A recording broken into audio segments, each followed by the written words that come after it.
Begini ya, ini kan fikih sosial ya. Saya jawab, ini memang harus pakai fikih, nggak pakai rasa. Saya ulang lagi, pakai fikih, nggak pakai rasa.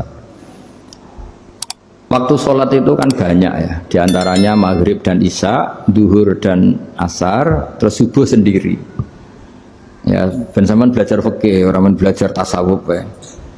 Nah, kalau subuh itu tidak ada toleransinya kalau waktunya sudah tinggal 10 menit, karena tidak ada jamak. Ya, tidak ada apa? Jamak.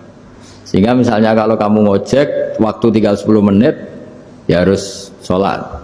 Tapi kalau sekedar dengar azan, ya, ini penanyanya kayaknya itu teman kamu, jadi fikihnya kayak kamu, gak jelas.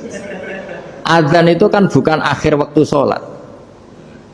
Azan itu bukan akhir waktu sholat, tapi awal sholat. Itu tidak harus supir Grab, tidak harus supir Gojek. Meskipun kamu makan ada azan, ya teruskan saja, kan tidak akhir waktu sholat.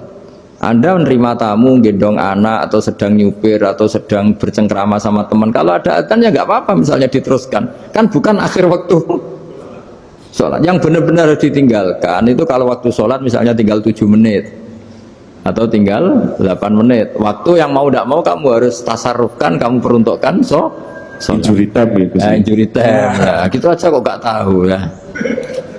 Nah, lalu misalnya, kalau pertanyaan tadi mestinya kelasnya itu kelas afdoliyah.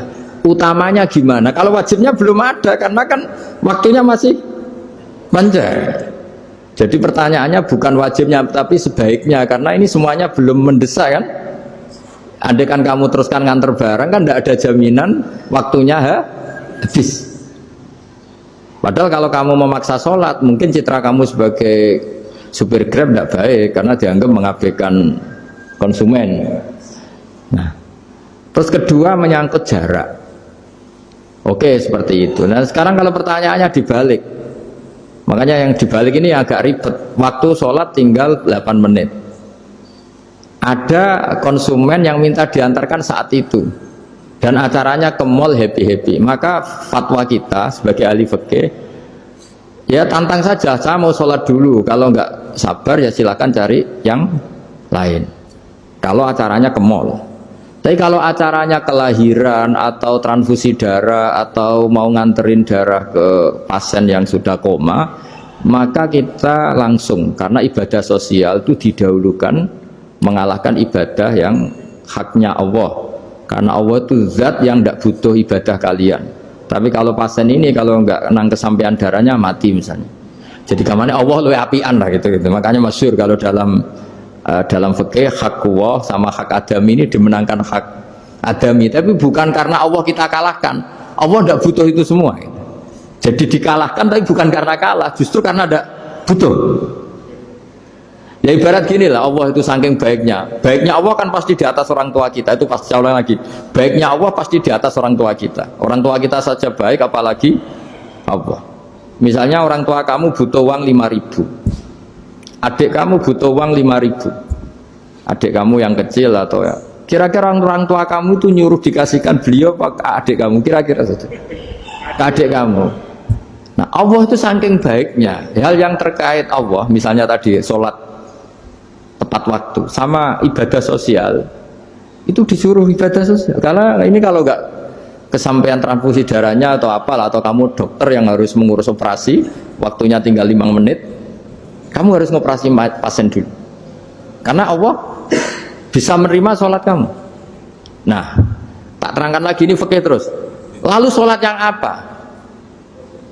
Kalau sholat itu antara maghrib dan isya, dan nanti yang terlambat itu maghrib, kita ngikuti ulama yang mengatakan jika ada darurat maka maghrib dan isya boleh dijamak meskipun tidak atas nama pergi. Kan jarak kamu kan tidak jarak masafatu qasrin. Artinya apa? Misalnya saya dokter harus operasi, waktu saya tinggal 8 menit mau maghrib, ternyata harus ada operasi. Kalau saya nggak nangani mati, saya harus operasi. Dan nanti waktu saya maghrib habis itu tidak harus dikatakan qadha atau yang mengeluarkan maghrib dari waktunya. Bisa saja menurut ulama dianggap boleh dijamak takhir dengan isya karena kondisinya masih waktu jam'in. Begitu juga zuhur dengan asar. Tapi kalau waktunya itu asar, tinggal 8 menit, kemudian harus ada operasi, ya kita operasi, waktu asar kita mundur sampai maghrib, namanya kodok yang dimaafkan Allah. Ya namanya tetap kodok, karena asar nggak bisa dijamak dengan maghrib. Jadi ini fikih ya, jadi jawabnya harus jelimet. Jadi saya ulang lagi ya, tadi kan pertanyaannya dengar adzan.